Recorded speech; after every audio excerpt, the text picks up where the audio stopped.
జోగి రమేష్ వరకు వచ్చేటప్పటికి సుతపోసం అట్లా మాట్లాడుతున్నారండి.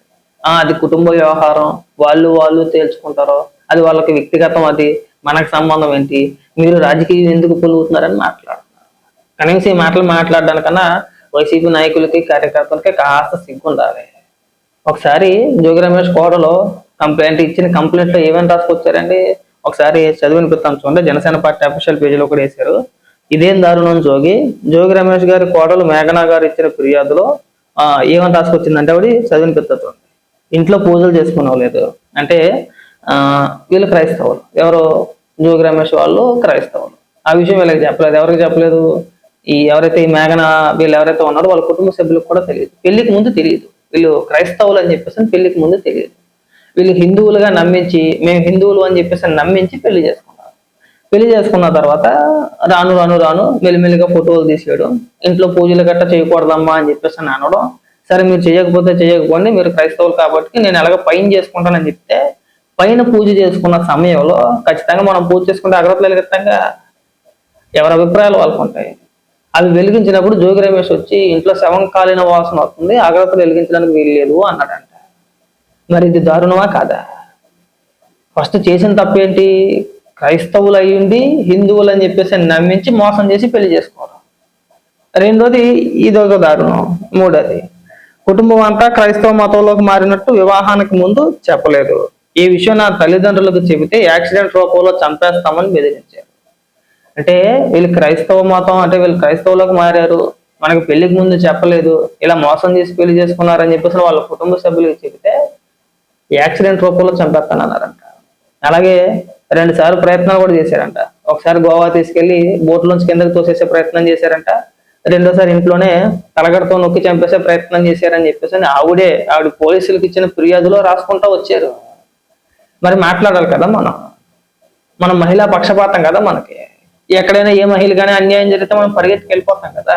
మరి ఇప్పుడు ఏమైందండి, ఎందుకు పోరాటం చేయట్లేదు? ఇంకా చాలా ఉన్నాయి, చదివినిపిస్తాను చూడండి. అలా చేయడం వారికి సాధారణం అని కూడా అన్నారంట. ఏంటి, మేము యాక్సిడెంట్లో చేయడం మాకేం కొత్త ఏమీ కాదు, గతంలో కూడా మేము చేసాము, నువ్వు ఎవరికైనా చెప్పి నేను చంపేస్తామని చెప్పేసి అని అన్నారంట. నేను గదిలో పూజ చేసుకుంటున్నప్పటికీ అగరవత్తులు వెలిగిస్తే తాము శవం చుట్టూ ఉన్నట్లు ఉంటుందని అంటూ అసౌకర్యానికి గురి చేసేవారు. గతంలో జోగి రమేష్ గారు వ్యక్తిగత విమర్శలు దిగజారు మాటలకు దిగినా నేడు వారి కుటుంబంలో చోటు చేసుకున్న పరిణామాలకు వారి వ్యక్తిగతమని వదిలేశాం. కానీ ఒక మహిళ బయటకు వచ్చి ఈ విధంగా పోలీసులకు ఫిర్యాదు చేసిందంటే ఇది ఆమె వ్యక్తిగత హక్కుకు భంగం కలిగించే విషయం. రైట్. ఈ విషయం పైన ఇప్పటి వరకు వైఎస్ఆర్సీపీ పార్టీ ఎందుకు చర్యలు తీసుకోలేదు జోగి రమేష్ పైన? ఒక ఆడపిల్ల బయటకు వచ్చి కంప్లైంట్ ఇచ్చి ఇలా చేశారు, నన్ను చంపేయాలనే ప్రయత్నం చేశారు, దీనిపైన చర్యలు తీసుకోండి అని చెప్పేసి పోలీసులకు ఫిర్యాదు చేశారు. ఆల్రెడీ పోలీసులు కేసు కూడా నమోదు చేశారు. చాలా క్లియర్గా రాసుకొచ్చారు. మరి మీ పార్టీ నుంచి స్పందన ఏదండి? కనీసం స్పందించాలి కదా. ఇగో జోగి రమేష్ మీద పలానా ఆరోపణలు వస్తున్నాయి, ఒక ఆడపిల్లని వేధించారని చెప్పేసి, హింసించారని చెప్పేసి, అది తేలేంత వరకు జోగి రమేష్ కి మాకు ఎలాంటి సంబంధం లేదని ఒక స్టేట్మెంట్ ఇవ్వలేరా? ఎందుకు ఇవ్వట్లేదు? ఇంకా వైసీపీలో ఉండే కొంతమంది మహిళా నాయకురాలు చాలా మంది ఉన్నారు. ఎక్కడైనా ఏదైనా జరిగితే మేము మహిళ పక్షాన నిలబడతాం, ముఖ్యంగా మా అడ్వకేట్ రజనీ అయితే పెద్ద ఉపన్యాసాలు చెప్పావు కదా, రజనీ వెళ్ళొచ్చుగా, అండగా నిలబడొచ్చు కదా. సరే, జోగి రమేష్ కొడుకు గురించి చాలా డిబేట్లు నడుతున్నాయి. పూజకు పనికి రాడని, మ్యాటర్ లేదని, ఫోన్లతో ఆడుకుంటాడని చెప్పేసి అని, అబ్బాయి ఎన్ని ప్రయత్నాలు చేసినా ఇది అవ్వట్లేదని చెప్పేసి అని చాలా డిబేట్లు నడుస్తుంది. నేను వాటి గురించి ప్రస్తావించదలుచుకున్నా. అది మగోడా మాడగాడా ఇంకోట అనేది అది వాళ్ళకి సంబంధించిన విషయం. అది మనకు అనవసరం కూడా అది. కానీ ఇటుపక్క బాధ్యత మహిళకి అండగా ఉండాలి కదా మనం. అంటే నిన్నమొన్నటి దాకా సుతపోస మాటలు మాట్లాడారు కదా. ఇప్పుడు గుంటూరులో ఒక సంఘటన జరిగింది. ఒక మహిళని వివస్త్రాన్ని తీసుకొట్టారు, చాలా దారుణమైన సంఘటన. ఆ సంఘటనకి మీ వైఎస్ఆర్సీపీ పార్టీ కంటే ముందు ప్రభుత్వమే స్పందించి అది ఎవరు చేసినా తప్పే, అది పార్టీలు ఎవడనే ఉండొచ్చు, తెలుగుదేశం అయినా ఇంకొకటని ఎవరు చేసినా తప్పే. పార్టీని సస్పెండ్ చేశారు, కేసులు పెట్టారు, లోపలేశారు. ఆ బాధిత మహిళకి న్యాయం చేశారు అని చెప్పేసి ఎవరు చెప్తున్నారు? ఏం చెప్పట్లా. ఆ బాధిత మహిళే ఒక వీడియో రిలీజ్ చేసి నాకు స్థానిక ఎమ్మెల్యే గారు నాకు మద్దతుగా నిలబడ్డారు, నాకు అండగా నిలబడ్డారు, నాకు చాలా హెల్ప్ చేశారని చెప్పేసి బాధిత మహిళే చెప్పారు. ఆ బాధిత మహిళ ఎప్పుడైతే వీడియో బయటకు వచ్చిందో ఈ వైసీపీ నాయకులంతా కూడా ఆ గుంటూరు సంఘటన గురించి మాట్లాడడం మానేశారు. మరి దీని గురించి మాట్లాడవచ్చు కదా, మీ పార్టీ నాయకుడే కదా, మాజీ మంత్రి మాట్లాడుతూ పెద్ద పెద్ద ఉపన్యాసాలు ఇస్తాడు. నేను గుండెల్లో రైళ్లు పరిగెత్తిచ్చేస్తానన్నాడు మొన్నే, ఈ ఇష్యూ బయటికి రాకముందే. ఈ ఇష్యూ బయటకు వచ్చిన కానీ ఎక్కడైనా కనబడతా ఒకటి కనీసం వచ్చిన ఆరోపణలు కనీసం ఒక వివరణ ఇవ్వాలి కదండి. లేదండి కోడలకి కొడుక్కి ఏదో జరిగింది, వాళ్ళిద్దరు వ్యక్తిగత జీవితం అది, ఇందులో మా ఎలాంటి పాత్ర లేదు, అలాంటి ఆరోపణలు ఏమి మేము చేయలేదు, లేదంటే ఆవిడ చేసే ఆరోపణలో నిజం లేదు, మేము అలా అనలేదని చెప్పేసి అని రావచ్చు కదా. ఎందుకు స్పందించట్లేదు? వైసీపీ నాయకులు స్పందించట్లేదు, జోగి రమేష్ స్పందించట్లేదు. స్పందించాలి కదా. ఆవిడ ఆ విధంగా ఆరోపణలు చేసిన చిన్న ఆరోపణలు కాదు అవి. మీరు హిందువులు కాదు క్రైస్తవులు, తప్పేమి కాదు, క్రైస్తవులు అంటే తప్పని నేను అనట్లా, కానీ పెళ్లికి ముందు చెప్పకుండా చేసుకున్నారనేది ఒకటి. రెండోది నాకు తెలియకడతాను, జోగి రమేష్ మీరు క్రైస్తవులు కదా, రీసెంట్ గానే నువ్వు ఈ మద్యం కేసు ఏదైతే ఉందో మీరు ప్లాన్ చేశారు కదా, నకిలీ మద్యం అని అది ఇది అని చెప్పేసి ప్లాన్ చేశారు కదా, ఆ కేసుకు సంబంధించి నువ్వు విజయవాడ కనకదుర్గం గుడికి వెళ్ళి చేతిలో జ్యోతి వెలిగించి ఇచ్చేసావు కదా, ప్రమాణం చేసావు కదా. ఎందుకు చేసావు? అసలు చేయకూడదు కదా నువ్వు, అలా తప్పు కదా అది. ఇప్పుడు హిందూ మతం మీద విశ్వాసం లేనప్పుడు, హిందూ మతాన్ని మనం నమ్మనప్పుడు, మనం వేరొక మతాన్ని మనం పూజిస్తున్నప్పుడు, గౌరవిస్తున్నప్పుడు నువ్వు ఎలా చేస్తావండి? ఎవరిని మభ్య పెట్టడానికి? మరి దానికి ఆన్సర్ ఉండాలి కదా, ప్రజలను ఎదురు చేయడానికి. అంటే ఓట్ల కోసమా? వీళ్ళు చూడండి, వీళ్ళకి అందరిద్దరం అంటే వీళ్ళు ఓట్ల కోసం పైకేమో హిందువులుగా నటిస్తారు, లోపలేమో క్రైస్తవులు. క్రైస్తవం అంటే నేను తప్పనట్లా, ఎవరి మతం వాళ్ళది, ఎవరి అభిప్రాయాలు వాళ్ళకు ఉంటాయి. మేము బహిరంగంగా చెప్తే తప్పే ఉంది. అంటే జగన్మోహన్ రెడ్డిని మెప్పించడానికి మంత్రి పదవుల కోసం మీరు మతాల మారి జగన్మోహన్ రెడ్డిని మెప్పిద్దాం అనుకుంటారా? మళ్ళీ ఇలా మాట్లాడినా కానీ చిరాగ్గానే ఉంటది. అంటే మిమ్మల్ని ఎలా వర్ణించాలో కూడా మాకు అర్థం కావట్లా. వాళ్ళు పూజ చేసుకున్నా కానీ తప్పేనా? అసలు విషయం అదే. ఈ మ్యాటర్ అంతా చదివిన తర్వాత ఆ కంప్లైంట్ నేను కూడా చదివాను ఒకసారి. చదివిన తర్వాత నాకు అర్థమైంది ఏంటంటే, సరే చాలా ఆరోపణలు అవుతున్నాయి, ఆరోపణలన్నీ పక్కన పెడితే ఈ మహిళ ఎవరైతే జోగి రమేష్ కోడలు ఉన్నారో ఆవిడ ఒక హిందువు.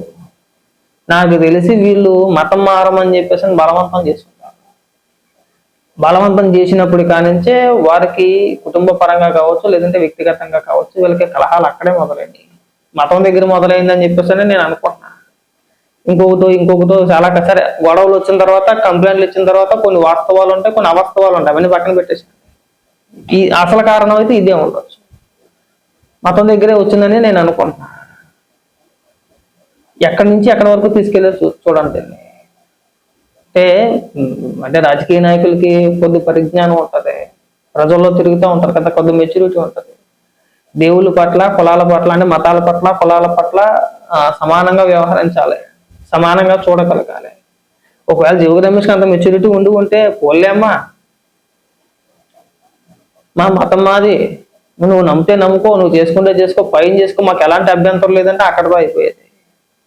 అలా కాదండి, పూజలు చేసుకున్నాము, ఇంకోటి చేసుకున్నాము, వెళ్ళిగా అక్కడి నుంచి ఇంతవరకు తీసుకొచ్చాము.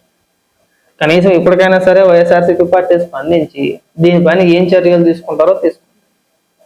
ముందు జోగి రమేష్ పైన చర్యలు తీసుకుంటారా, లేదంటే బాధిత మహిళ పక్షాన్ని మీరు ఏం పోరాటాలు చేస్తారో, మీరు ఎలా అండగా నిలబడతారో ఫస్ట్ దానికి సమాధానం చెప్పండి.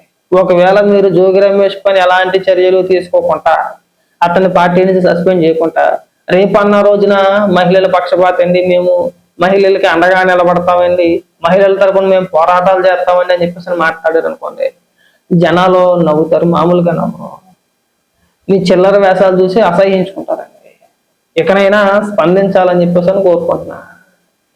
జగన్మోహన్ రెడ్డి స్పందించవసరం లేదు. నిన్న మొన్నటి వరకు ఓవర్ యాక్షన్ చేశారు కదా కొంతమంది, కనీసం మీరైనా స్పందించండి. విడుదల రజనీ గారు కావచ్చు, అడ్వకేట్ రజనీ గారు కావచ్చు, రోజా కావచ్చు, లేదంటే వరద కళ్యాణి కావచ్చు, ఇంకొకరు కావచ్చు, డైరెక్ట్ గా జోగి రమేష్ కోడలే నన్ను చంపేయాలని చెప్పేసి ప్రయత్నాలు చేశారు, నన్ను చంపేద్దాం అనుకున్నారు, పెళ్లికి ముందు మతం మారామని చెప్పేసి మాకు చెప్పలేదు, ఆ విషయాన్ని మా తల్లిదండ్రులకు చెప్తే యాక్సిడెంట్ రూపంలో చంపేస్తామని చెప్పేసి బెదిరించారు మమ్మల్ని అని స్వయాన జోగి రమేష్ కోడలు ఫిర్యాదు చేస్తే ఇప్పటి వరకు మీరు ఎందుకు స్పందించలేదండి? స్పందించాలి కదా. మహిళ ఎవరైనా మహిళే కదా, పార్టీలు పక్కన పెట్టేశారు. అంటే మీ పార్టీ నాయకులు మహిళల్ని వేధించినా, వాళ్ళని చంపేయాలని చూసినా, వాళ్ళని చిత్రహింసలకు గురి చేసినా మీరు స్పందించరేమో. అవునా? ఎక్కడైనా ఏదైనా ఒక చిన్న సంఘటన, పార్టీలకు సంబంధం లేకపోయినా సరే, ఏదైనా ఒక సంఘటన జరిగితే దానికి ప్రభుత్వానికి పార్టీలకి అంటగట్టేసి మనకి నీచ రాజకీయాలు చేసేస్తామా? ఇవాళ పైగా ఈ అంశం గురించి ఎవడన్నా మాట్లాడితే అదిగో అలా చేస్తారా ఎలా చేస్తారా అని చెప్పేసి మళ్ళీ ఇక్కడికి వచ్చి మీరు ఓపెన్ చేస్తారు సార్. ముందు మీరు మొదలు పెట్టింది పవన్ కళ్యాణ్ గారిని ఉద్దేశించి ఎన్ని మాటలు మాట్లాడారు మీరు? మరి పవన్ కళ్యాణ్ గారి వ్యక్తిగత జీవితం కాదా అది? మీరు రాజకీయంగా ప్రచారం చేయలేదా? విమర్శలు చేయలేదా? అన్నీ ఉంటాయి, అన్నిటిని ఎదుర్కోవాలి. మనం చేస్తే సంసారం, ఎదురు చేస్తే వ్యభిచారం అని చెప్పని అనకూడదు. ముందు దీనిపైన చర్యలు తీసుకోండి, అంటే జోగి రమేష్ పైన చర్యలు తీసుకోండి. అలాగే జోగి రమేష్ నువ్వు కూడా పెద్ద పెద్ద ఉపన్యాసాలు ఇస్తావు కదా, ముందు దీనికి సమాధానం చెప్పు, తర్వాత మాట్లాడు.